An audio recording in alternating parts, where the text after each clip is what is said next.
네, 오늘은 추수감사 주일입니다. 교회력에 따르면 오늘 오전에 말씀하신 것처럼 한 해를 마감하는 왕이신 그리스도의 주일입니다. 참 뜻깊은 날입니다.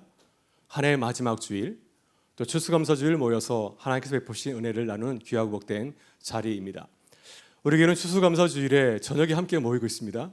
그래서 감사와 또 찬양으로 나아가고 있는데요. 오늘 이 시간 우리 모든 교우들이 또 하나님 주신 달란트로 하나님을 높이고 찬양하는 귀한 시간이 되기를 바랍니다. 제가 오늘 순서지를 보니까 유치부부터 시니어 세대 이르기까지 전 세대가 참여하였습니다. 정말 기대가 됩니다. 네, 첫 순서가 정말 기도가 많이 됩니다. 그래서 오늘 밤 우리 모든 교우들이 오늘 대표들입니다. 나오셔서 하나님께 큰 감사를 돌릴 수 있기를 바랍니다. 오늘 함께 나눌 말씀은 창세기에 나오는 야곱의 이야기입니다. 야곱은 파란만장한 삶을 살았습니다. 아마 성경 인물 가운데 야곱만큼 파란만장한 삶을 산 사람은 없지 않을까 하는 생각이 듭니다. 147년 나그네의 삶을 살면서 어떤 일을 겪게 되었습니까? 죽을 뻔한 일이 정말 많았습니다. 그러나 그때마다 하나님이 나타나셔서 그를 위로하고 놀라운 복을 주셔서 그가 자신에게 주신 그 삶을 끝까지 잘 달려갈 수 있었습니다.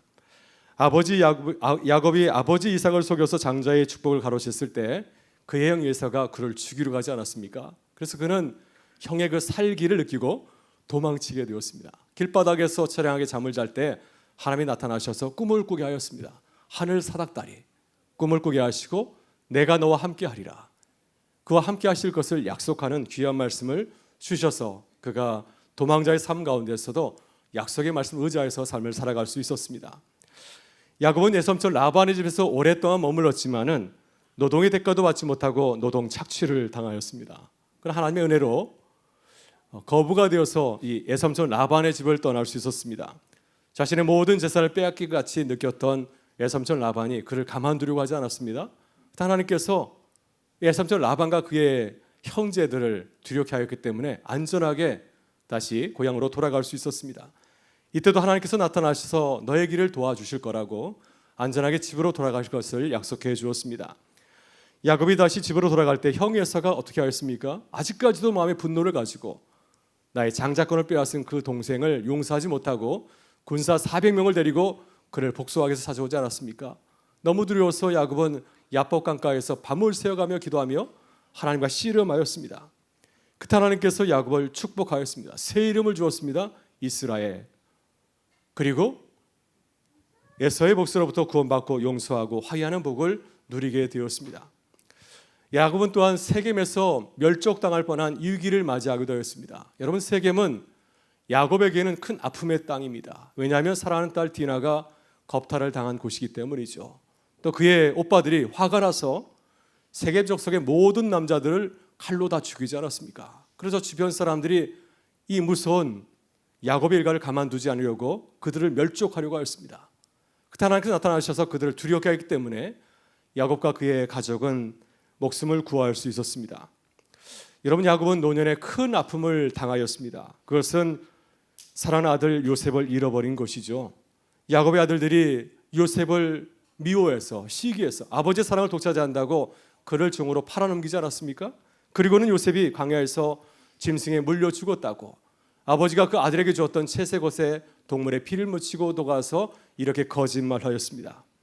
그래서 아버지 야곱은 자신의 사랑하는 아들 요셉이 정말 죽은 것처럼 생각하면서 정말 죽음 같은 그러한 시절을 보내게 되었습니다. 하나님께서 이번에도 뜻밖의 좋은 소식을 전해주었습니다. 어떤 소식인가요? 그 아들이 죽지 않고 다시 살아있다고 하는 겁니다. 그 아들이 크게 성공하여서 애굽의 총리가 되었다는 소식을 들려주었습니다.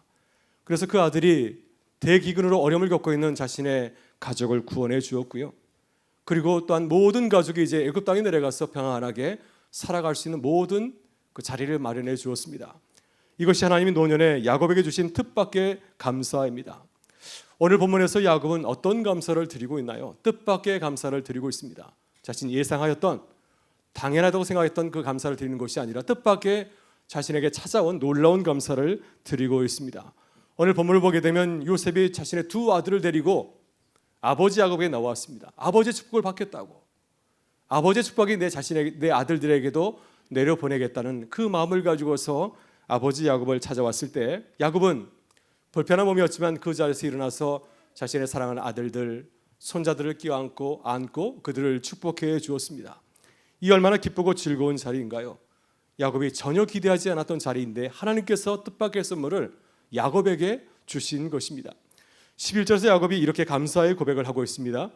요셉에게 이르되 내가 내 얼굴을 보리라고는 생각하지 못하였더니 하나님께서 내게 내 자손까지도 보게 하셨도다. 자신은 전혀 기대하지 않았습니다. 죽은 아들이라 생각했는데 하나님께서 그 아들을 보여주셨고 그 죽은 줄 알았던 아들이 낳은 두 아들까지 보는 큰 기쁨을 허락해 주셨다고 고백하고 있습니다. 정말 노년의 야곱에게 주신 하나님의 뜻밖의 선물입니다.